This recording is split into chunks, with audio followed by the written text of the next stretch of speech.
All right. Got the bean juice. What would we do without bean juice?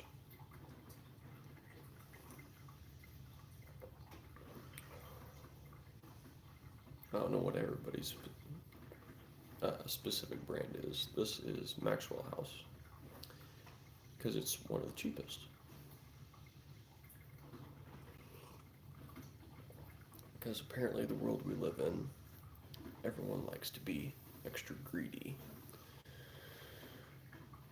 But we don't need to get into that. Today, we are going to focus on Psalm 91. Psalm 91, I believe,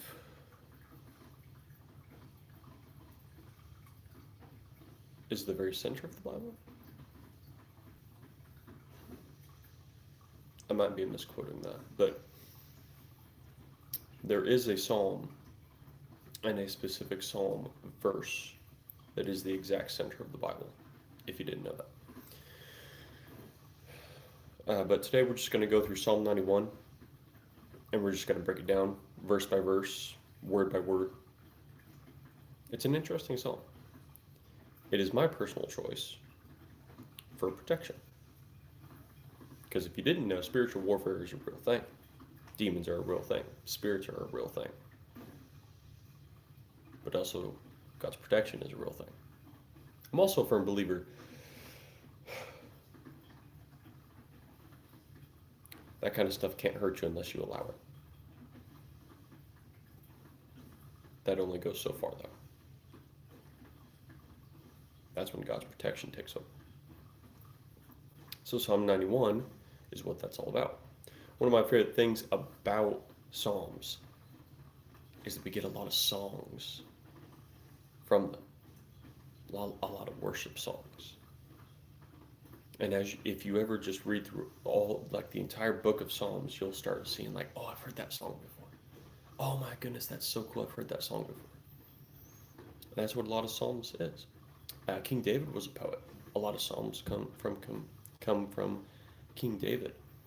A lot of songs come from the head of worship that was appointed by King David in the temple. Asaph is his name.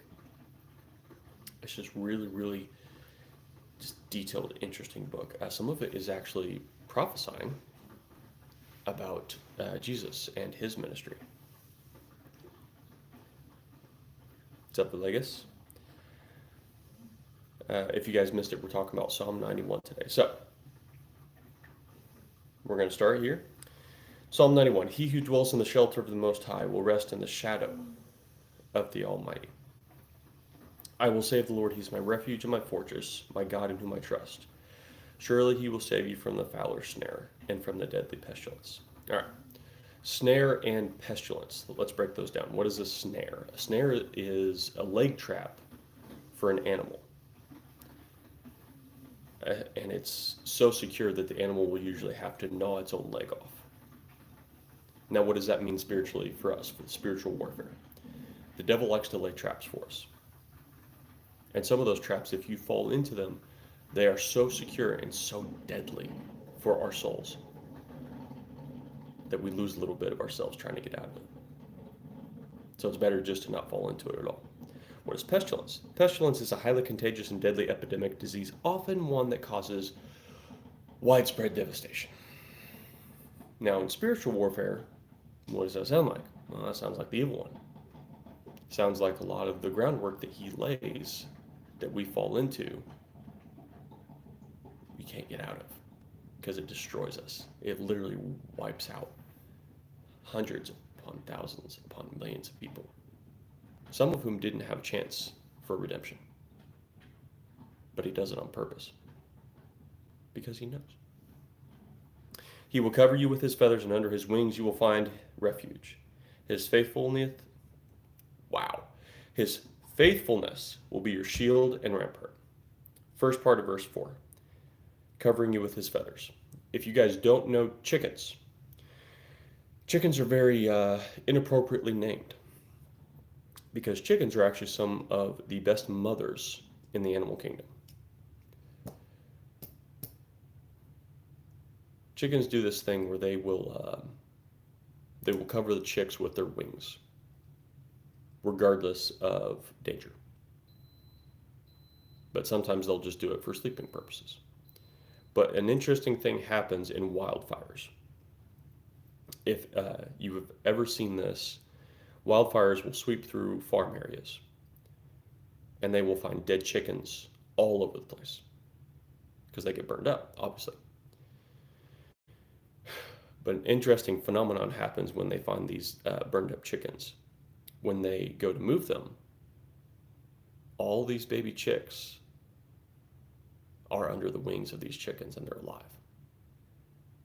So the imagery there is so tangible if you know that little detail about chickens. So, fun fact about that. That's God's protection. And that's the reason we're reading Psalm 91 today. But then shield and rampart. So a shield is a very common means of defense in hand-to-hand combat, if you didn't know. It's literally a little handheld protection. Like if I were to take this table and flip it upright and hold it on my left arm, that's a shield now. Rampart, a defensive wall for a city. Constantinople is a great example. They had a 3-layer deep wall of protection, and on that they would have ramparts that their archers would hide behind and shoot down at the people attacking them. It's just another means of protection. So the imagery here is all about protection. Verse 5, you will not fear the terror of night, nor the arrow that flies by day. So, siege warfare, back in the day. What would happen is they would take bands of soldiers, probably 5, maybe 10, and they would slip past the guards of their enemy, and they would wreak havoc in their camps at night. They would destroy food stores, ammunition stores, in more modern warfare. They would assassinate high-value targets, like the whole 9 yards. And soldiers would become so fearful of these night attacks, they wouldn't get any sleep. They would double the guards, and you couldn't stop them. They would get so good at sneaking into your camp at night and just wreak total havoc. Okay? And it was very scary because you didn't want to go to sleep in your tent. But then the second part of that, the arrow that flies by day, is referencing full-scale battles that happen during the day. Because archers can actually see during daylight, and they can fire their arrows more accurately, right? Verse 6. So verse 5, you will not fear the terror of night, nor the arrow that flies by day, nor the pestilence that stalks in the darkness, nor the plague that destroys at midday. This is just a demonic reference. Pestilence, darkness, plague, it's all referencing the evil forces of this world. 1,000 may fall at your side, 10,000 at your right hand, but it will not come near you. Picture yourself as a tree in the middle of a field during harvest season. What's left in that field after harvest season? Nothing. Nowhere around that one tree is anything left, but the tree's untouched. You will only observe with your eyes and see the punishment of the wicked. If you make the Most High your dwelling, even the Lord who is my refuge, then no harm will befall you. No disaster will come near your tent. For he will command his angels concerning you to guard you in all your ways. They will lift you up in their hands so that you will not strike your foot against a stone. You will tread upon the lion and the cobra. You will trample the great lion and the serpent, because he loves me, says the Lord. I will rescue him. I will protect him, for he acknowledges my name. He will call upon me, and I will answer him. I will be with him in trouble. I will deliver him and honor him with long life. Will I satisfy him and show him my salvation? So verses 9 through 16 there, it's just his promise of protection. So it lays out all this imagery, and then it gets to verse 9, and it's just like, boom, here's the promise. All you got to do is obey. Now, I do want to touch on verse 13. You will tread upon the lion and the cobra. You will trample the great lion and the serpent. I think this is a reference to Revelation, specifically Revelation 12 and 13. So Revelation 12:9 says, the great dragon was hurled down, that ancient serpent called the devil, or Satan, who leads the whole world astray. He was hurled to the earth, and his angels with him. We know for a fact that God gives us power to crush Satan under our boots. Now, obviously, that's just imagery. obviously, but it's very tangible because God does give us power to resist the devil. All we have to do is obey. The best way I tell people to resist the devil and overcome him in their own lives is pray. The devil can't see you when you pray. But then the other reference here, chapter 13, verse 2, the beast I saw resembled a leopard, but had feet like those of a bear and a mouth like that of a lion. The dragon gave the beast his power and his throne and great authority. I'm not 100% sure, but I'm pretty sure they're talking about the Antichrist here. And the dragon being obviously the devil. So tying that all together from verse 13, which is an Old Testament book, Psalms, you will tread upon the lion and the cobra, you will trample the great lion and the serpent. I believe the author, which I could probably tell who the author is.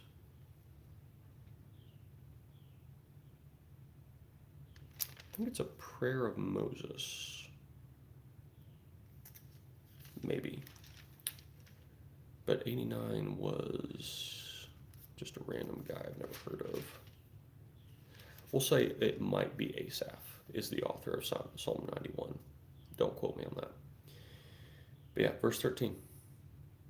Referencing to how we will trample the devil and possibly the Antichrist, or at least a servant of the devil. So anyway, I just want to leave you guys with this. I'm going to wrap this up. Ask not what God can do for you, but what you can do for God. Listen and obey. Always pray.